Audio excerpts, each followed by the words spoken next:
Magkarayo, sisentahisyahan niya sa akin eh. Pagbagsak, yung binagsak, nabuhay yung mabul ng tuka, di break. Oh, balik ulit. Oh, kinuha ulit. Yung isa na naman ang papatay.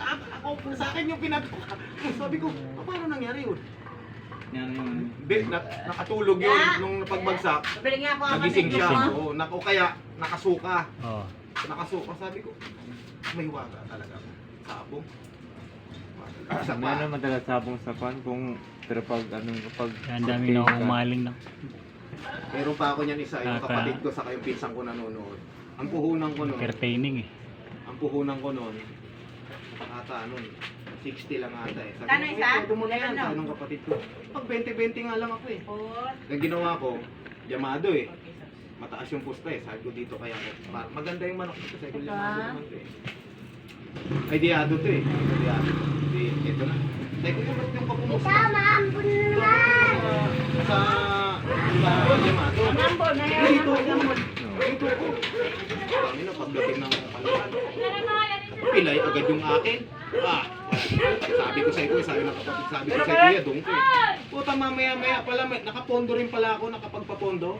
Pipilay-pilay yung akin, pero active na active pa eh. Yung sa kanya, panay palok, balik-balikan yung akin. Mamaya-maya, bigla na lang gumanon eh. O, tapos, di, patuka.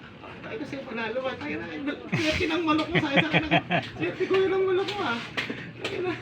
Masyadong ano yung manok mo ha. Hindi talaga, totoo yan. May waga. Una-unahan lang talaga. Isa nga, kahit pangit na pangit ang manok. Yan dami na aliw dyan eh. Oo, dahil naaliw ito. Sige, ibang mga sabungero, Sabong. tinatandaan nila yung mga magagaling mananalo. Alam nilang mananalo. Minsan nasisilat din ng kalaban eh. Kahit magagaling yung manok nila. Nasisilat din. Nasisilat din, kahit gaano kagaling. Ay, sabi na naman imported na manok. Oo, yun. Ilaban mo sa... Pero, Kaya, ng pero, manok. pero talaga, nakakamano ka. Pero pag nakakasilat din yung kalaban, wala rin yung galing ng manok.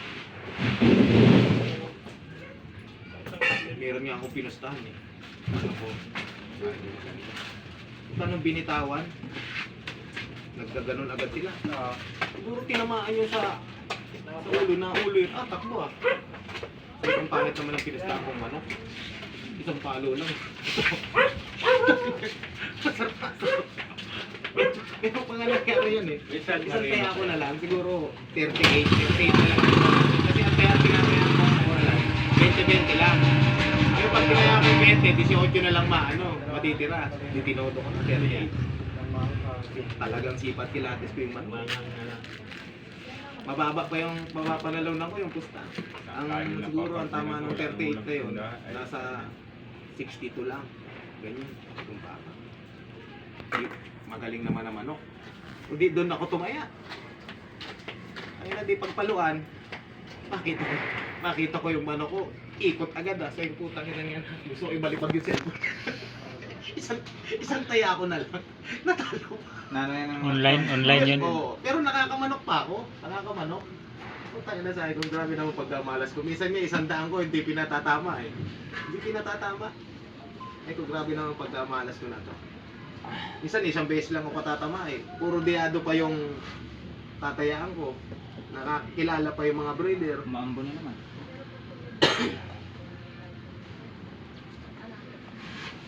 May nagdiskarga pa siguro doon. Malapit. Ano pa?